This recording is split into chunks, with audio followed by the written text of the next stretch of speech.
What is up, everybody? Well, with the release of Mission Impossible Dead Reckoning Part 1 this week, we have now 7 films in the long-running Mission Impossible franchise. I have reviewed the last film, Fallout, and I have ranked these a couple of different ways. Most recently was in our 31 on 31 Action Edition, where we took Mission Impossible, John Wick, Bourne, a couple other franchises, ranked those all together. If you want to check out that awesome video, I'll put a link up here. But today we're talking about just the 7 Mission Impossible films. And this is one of those rare franchises that makes a ranking very difficult, because not only do I like every single one of the movies in this franchise, but there's 5 of them that are so good and so close in quality where there's only tiny little elements of preferences that makes me prefer certain ones over the others.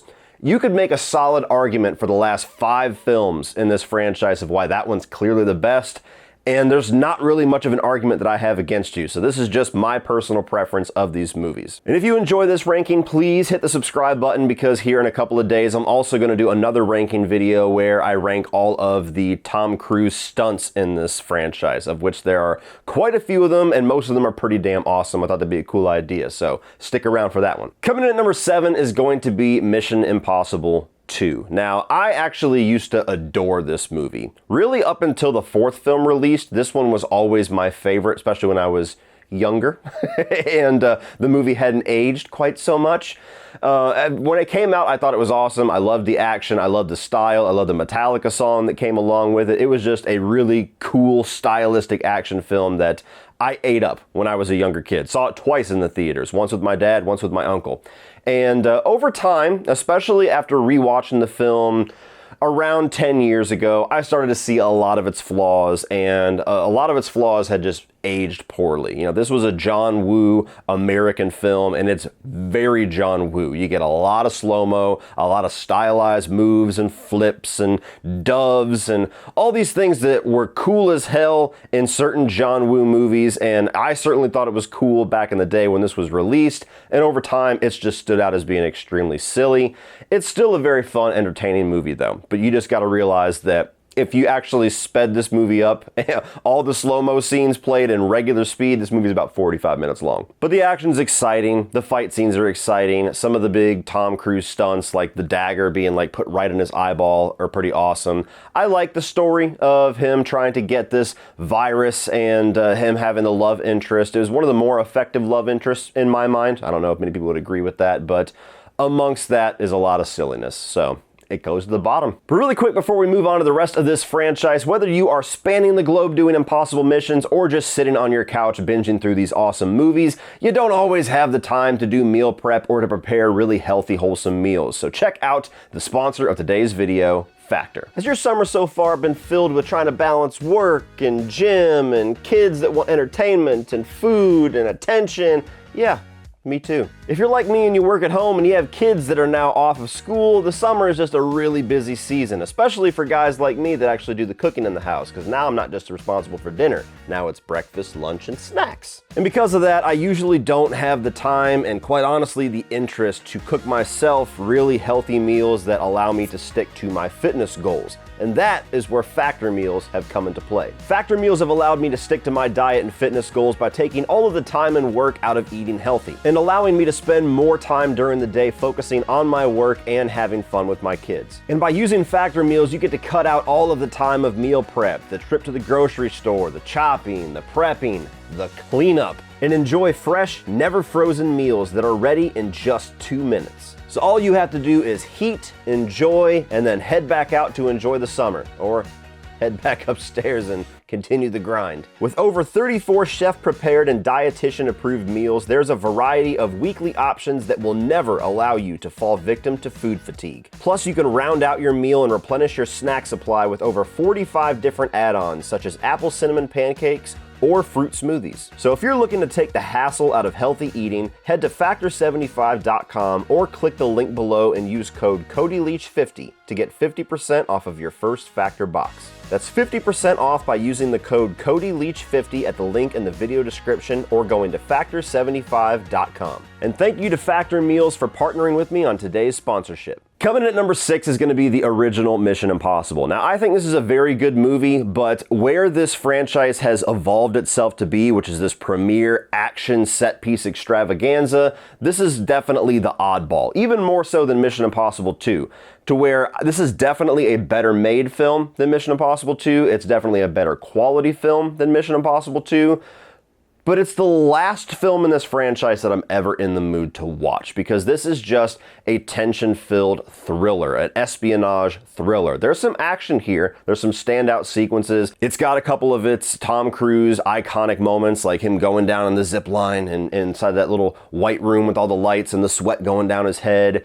It's a really good movie if you like tight espionage thrillers. But stacked in a franchise where, as time has gone on, it's gone on to be these huge bombastic action movies with these huge bar-setting stunts by Tom Cruise. This one just ends up being one of the least interesting ones in the entire franchise. But if you take it on its own merits, it's still a pretty good movie. The one thing that I definitely hold against it, though, is a lot of the third act reveals I've never really found to come together all that well. Even as a kid, when I knew the twist because I played the N64 game before ever seeing the film, the way that they reveal Phelps and his alliance and the twists and turns regarding his character, they're always so awkwardly handled. And though I've never seen a single episode of the TV series, apparently that is just an extremely disrespectful middle finger to the fans of the original series, having Phelps ended up being the bad guy.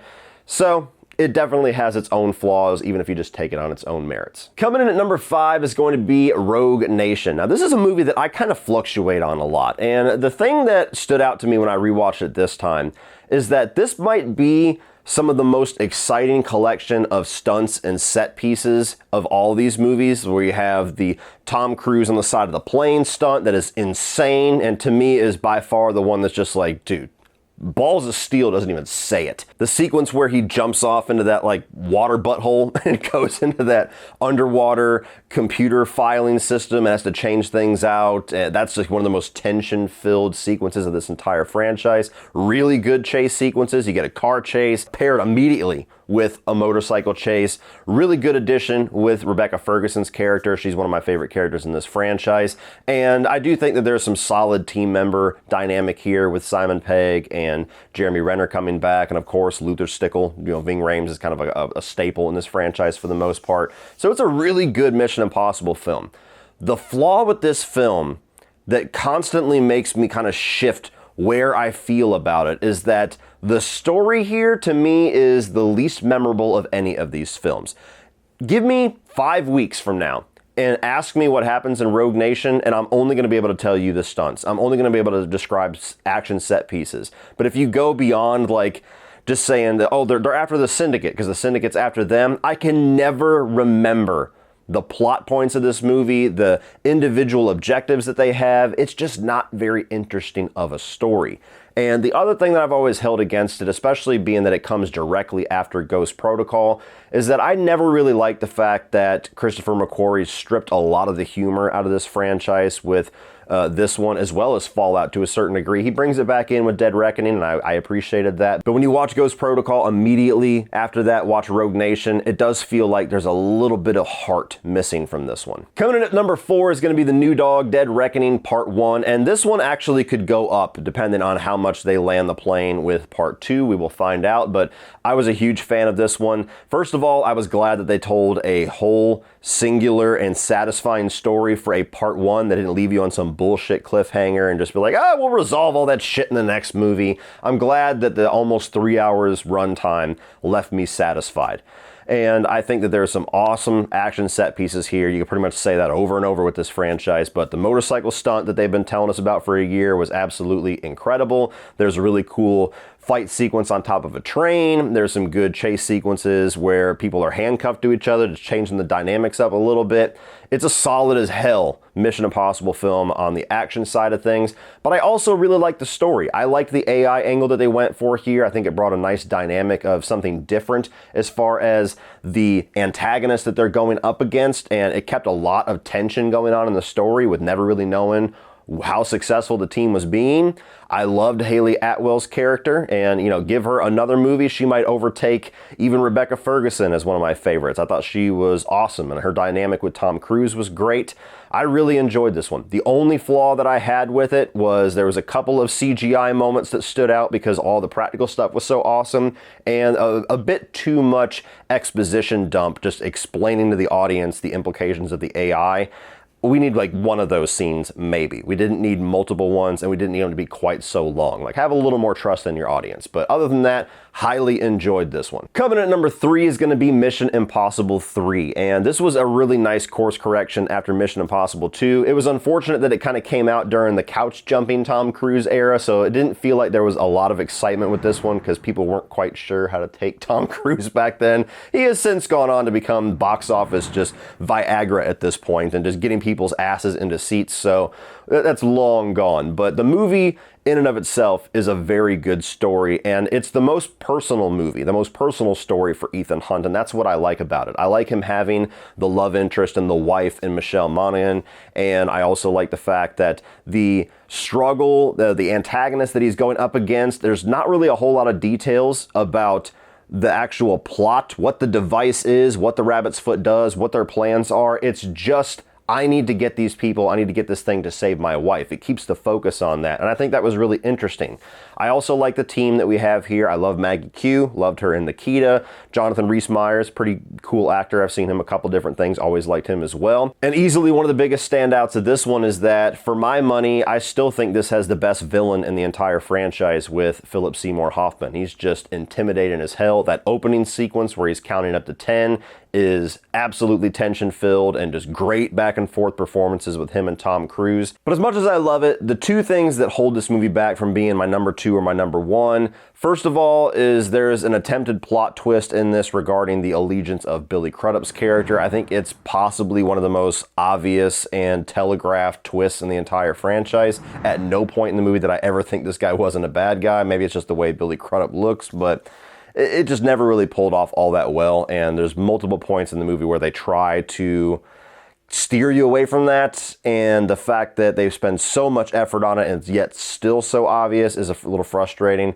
The other part of it, which I just realized this most recent time watching it, this is the only Mission Impossible movie that doesn't have like one of those big iconic Tom Cruise stunt moments. The action's solid as hell, it's really well paced, and it's an exciting movie, but there's not like that one stunt, that one action sequence that makes this movie stand out. And there's 1, 2, maybe even 3 in any of the other Mission Impossible films. So on an action front, this one is possibly the most safe of any of them. Coming in at number 2 for me, and I did debate a little bit on changing my number 1 and my number 2 because they're both so close for different reasons for me.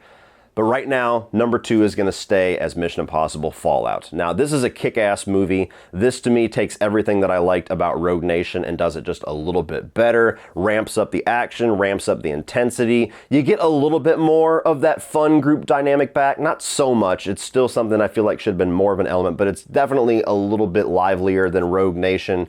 I really like the addition of Henry Cavill here as an ally in the first half of the film and a villain in the second half of the film. The returning character from the Rogue Nation, the Syndicate guy, coming back. It was the first time we've had like a recurring villain. That was a cool element.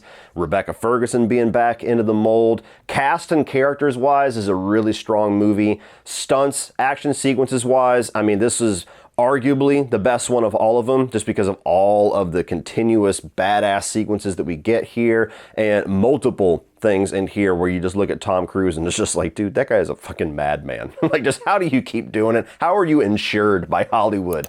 So this one, if you're in the mood for just action extravaganza, just knock my nuts into the dirt with how kick-ass your action can be, Fallout is absolutely the one to go to. And I do think they do a good job in the narrative too, with continuing with some of the elements of Rogue Nation while also ramping up some of the stakes and giving them personal stakes, like the whole introduction of Michelle Monaghan, her place in the story in the third act, making it much more personal for Ethan Hunt and raising the stakes so much more with that one addition of a character, really smartly done. So this is a movie that delivers just about everything that you could want from Mission Impossible. The only thing about it that keeps it from being my number 1 is that I feel like if you're a fan of this franchise and you know a lot of the formula of this franchise, most of the reveals are obvious. All the mask removals and the allegiance changes and all those little surprises that's supposed to make you like, oh shit, in the theater, I saw pretty much all of them coming. So if I had not, this one will probably be an easy number one. But that predictability of it just holds it back just ever so slightly. But coming in at number one is still going to be Mission Impossible Ghost Protocol. And I actually wasn't sure, because when I watched it this time, there was certain elements of it that stood out in the negative side where I was like, ooh, are we going to clear the way for Mission Impossible 3 or Fallout to take the crown? And by the time I got done rewatching these movies, I still just have so much love for Ghost Protocol. This one to me is easily the most rewatchable, and it is the one that I rewatch the most. Probably 6 out of 10 times when I'm in a Mission Impossible mood, this is the one that I'm grabbing. To me, this one has the best balance of huge standout action sequences and stunts like the Burj Khalifa sequence. That's still probably, maybe arguably the craziest stunt that Tom Cruise has ever done, and it just takes your breath away every single time that you watch it, to where, especially if you're afraid of heights, you're like, oh, how did you do that, man? Really great fight sequences here. Jeremy Renner coming in, I believe this was after his failed Bourne Legacy thing, so he's very capable in hand-to-hand combat, and he's a kick-ass character. Simon Pegg being much more part of the group and actually going out into the field. He is a really great element of humor in this movie. And I really like Paula Patton as well, and her having kind of this vendetta that goes against the mission to a certain degree. This is maybe my favorite team of the entire franchise. I also really think that this is a good story for Ethan Hunt, to where it's following up Mission Impossible 3, giving him like this global thing to take on, but you also feel like there's this little bit of a plot twist throughout the movie that's set up that his wife might be dead, and it gives him this regretful tone to him that I enjoyed seeing explored, and then that reveal in the final act of the film was just a really nice surprise. The only negatives with this movie is that the villain is probably the weakest of the entire franchise. I can't tell you anything about this guy. I can't tell you his name. I can't tell you his plot. He's just evil guy trying to do evil things. But everything else in the movie's done so well that even having the weakest villain still leaves this as my favorite of the franchise. So for now, until we get Dead Reckoning Part 2 or however many of these movies Tom Cruise and McQuarrie is going to give us, Ghost Protocol remains my number one. Well, that's it for this one, guys. If you enjoyed that, please click over here for all my 2023 new release reviews. I'm also going to put that 31 on 31 action edition over here so you can check out all the other franchises we ranked against Mission Impossible. Please like, share, hit that subscribe button so you don't miss that stunt ranking. And as always, remember, opinions are like assholes, but that doesn't mean you have to be.